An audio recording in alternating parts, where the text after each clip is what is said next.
ఇవాళ మీరు చెప్పే ఈ 8 రకాలు ఏదైతే ఉన్నదో ఇది పెస్ట్ స్కోప్ ఎక్కువ ఉంటుంది. నేను ఒక రైతు నాకు నేను స్వయంగా నా అంటే ఆరంభంకి వెళ్ళి ప్రజా జీవితంలోకి వచ్చినా కానీ వ్యవసాయంపై ఆధారపడ్డానే. దీనికి మొగి పురుగు వస్తుంది, దీనికి పెస్ట్ స్కోప్ ఎక్కువ ఉంటుంది చెప్పి అంటున్నాం. పెస్ట్ స్కోప్ ఎక్కువ ఉంటుంది, చీడ పురుగు ఆశించేటువంటి అవకాశం ఎక్కువ ఉంటుంది.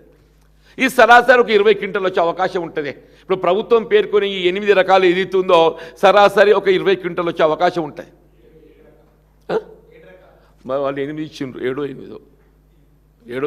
దీన్ని చూస్తే 8 వచ్చినాయి, 7 8 రకాలు.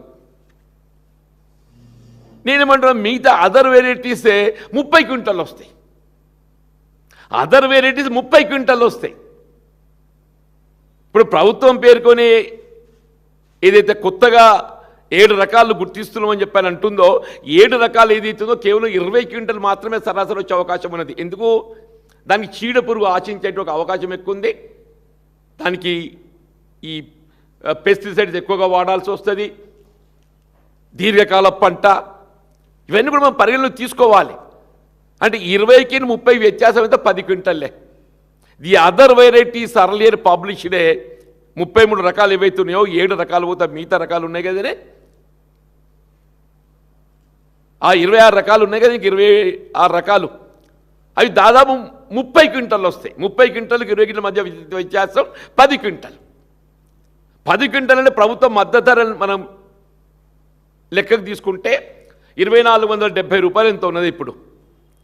2470 రూపాయలు అని చెప్పంటే ఇంటూ 10 24,700 రూపాయలు. 24,700 రూపాయల విలువ గల దిగుబడి తగ్గే అవకాశం ఉంది. అంటే మీరు రైతుకు మేలు ఏది లాభసాటి చెప్తున్నారా, లేక మీ బాధ్యత తప్పించుకోవడానికి? ఇలా ప్రభుత్వం ప్రొక్యూర్మెంట్ బాధ్యత తప్పించుకోవడానికి కొరకు అంటున్నాను. ధాన్యం సేకరణ బాధ్యత తప్పించుకోవటానికి కొరకు వీళ్ళ మార్కెట్ డిమాండే వరి ధాన్యాన్ని మాత్రమే సాగు చేయండి అని చెప్పంటే వీళ్ళ ప్రభుత్వం దాన్ని సేకరించే బాధ్యత లేకుండా మార్కెట్లోనే మీరు అమ్ముకోవచ్చు. మీదే అది ఏదైతుందో మార్కెట్ డిమాండ్ ఎట్టుంటుందో మేము చెప్పలేం. మరి ప్రభుత్వం దాన్ని సేకరించాలని చెప్పంటే ప్రభుత్వం మీద బాధ్యత పడుతుంది. మీరు 500 రూపాయల బోనస్ అది ఏమైతే దేవుడికి ఎరకన ఆయన. ఇప్పుడు ఈ రబ్బీలో అయితే 500 రూపాయల బోనస్ అనేది రైతు మర్చిపోయాడు. ఈ రబ్బీలో వరి ధాన్యం ఏదైతే సాగుపై వీళ్ళ రాహుల్ గాంధీ గారు వరంగల్ డిక్లరేషన్, ఇవాళ మీరు ముందు మొత్తం అన్ని రకాలను తర్వాత సన్న రకాలు అన్నారు. ఏదున్నా ఈ రబ్బీల్లో అయితే అసలు మొత్తం 500 రూపాయల బోనస్ రైతు మర్చిపోయాడు. అసలు ఈ ధాన్యం సేకరిస్తే జాల్లో కొన్ని అనే కాడికి వచ్చి పడ్డదని చెప్పి అంటున్నాను. ఇప్పుడు మళ్ళీ ఈ ఖరీఫ్కి వస్తే ఏదైతున్నదో రైతు ఉదయం వర్షాభావ పరిస్థితులు కాలం ఏమవుతుందో తెలియని పరిస్థితి లోపల మరి కన్ఫ్యూజన్ అగమ్య గురవుతుంటే ప్రభుత్వం ఏదైతున్నదో నీకు ఏది రైతుకు లాభసాటి ఉంటుందో దాన్ని ఆలోచన చేయాలన్నా, అది కాకుండా ప్రభుత్వ బాధ్యత తప్పించుకునే విధంగా ఏదైతున్నదో మీరు ఆ ఫలాన్ని 7 రకాలు పెట్టుకుని మార్కెట్లో అమ్ముకోవచ్చు, మా బాధ్యత ఉండదు అని చెప్పని పేర్కొనడం చూస్తుంటే ఇది ఏ విధంగా రైతును మరి ఇక్కట్లా గురి చేస్తుందో మనకు కనబడుతుందని చెప్పంటున్నాం. ఇది రైతు సంక్షేమాన్ని కాంక్షించే ప్రభుత్వమా, రైతాంగాన్ని ఇక్కట్లా గురి చేసే ప్రభుత్వమా? మీరు గత ప్రభుత్వం ఏదైతుందో ఆనాడు కేసీఆర్ గారు 10,000 ఇస్తే రైతు బంధు మేము 15,000 ఇస్తామని చెప్పిన నేను కూడా ఆనాడు వరంగల్ డిక్లరేషన్లో నేను కూడా భాగస్వామిని అని చెప్పి అంటున్నాను. 15,000 కాదుగా అసలు 10,000 మాయమైపోయినాయి అంటున్నాను.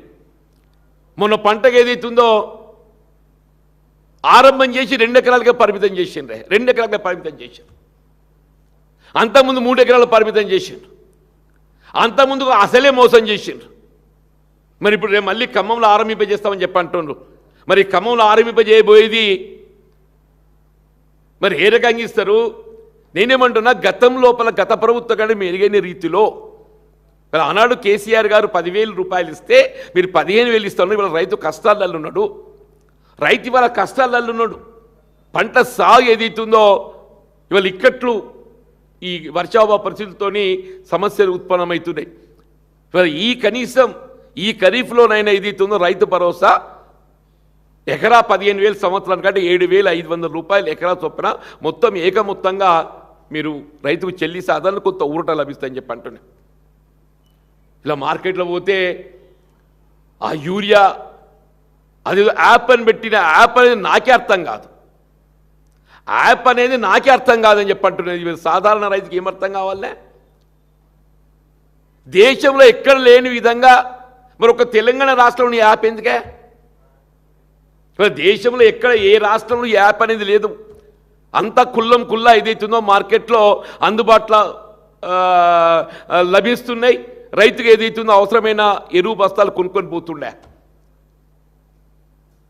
ఇలా మొత్తం కాంప్లెక్స్ 30% పెరిగింది, 30% పెరిగింది.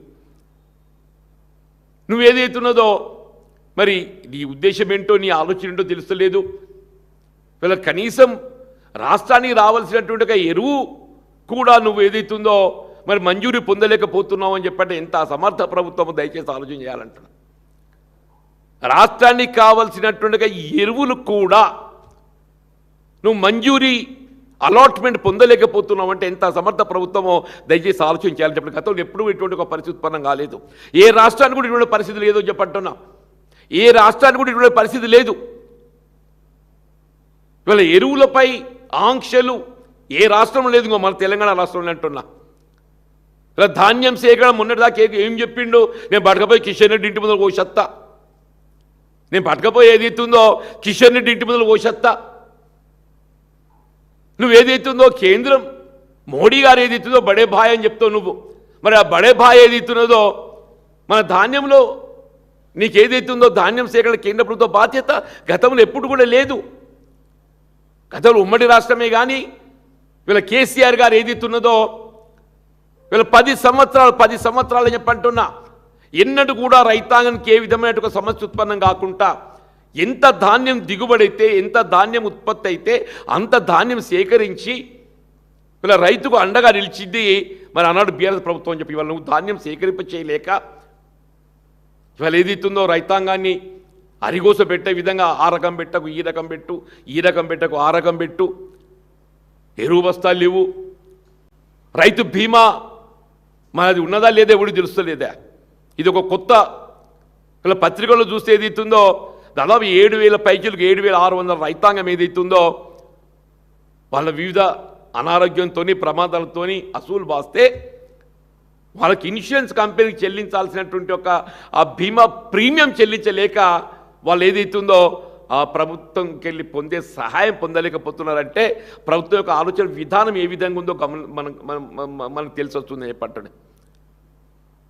ఇదంతా చూస్తుంటే రాబోయే కాలంలో రైతు బీమాని ఏ విధంగా ఎగ్గొట్టాలనే కుట్ర ప్రభుత్వం చేస్తున్నట్టు కనబడుతుంది. రైతు బీమాని ఏ విధంగా కనుమరుగు చేయాలి, ఇది కేసీఆర్ గారు ఆరంభింపజేసిన పథకం కాబట్టి దీన్ని ఏ విధంగా కనుమరుగు చేయాలనే కుట్ర ఇలా రేవంత్ రెడ్డి గారు చేస్తున్నట్టు కనబడుతున్నది. దయచేసి ఇంకా మెరుగైన రీతిలో మీరు కార్యక్రమాలు అమలు చేయాలని తలంచాలి కానీ గతంలో అమలు చేయబడ్డ కార్యక్రమాలను కనుమరుగు చేయాలని చెప్పని మీరు ఆలోచిస్తే వీళ్ళు మిమ్మల్ని కనుమరుగు చేసే దినం వస్తుందని చెప్పి అంటున్నాను. వీళ్ళ రేవంత్ రెడ్డి గారు వీళ్ళ గతంలో కేసీఆర్ గారు అమలు చేసిన కార్యక్రమాలను నువ్వు కనుమరుగు చేయాలని చెప్పి ఆలోచన చేస్తే రైతాంగం ఏదైతుందో రేవంత్ రెడ్డి గారు మిమ్మల్ని కనుమరుగు చేసే దినం రాబోతుందని చెప్పని హెచ్చరిస్తున్నామని చెప్పి అంటున్నాను.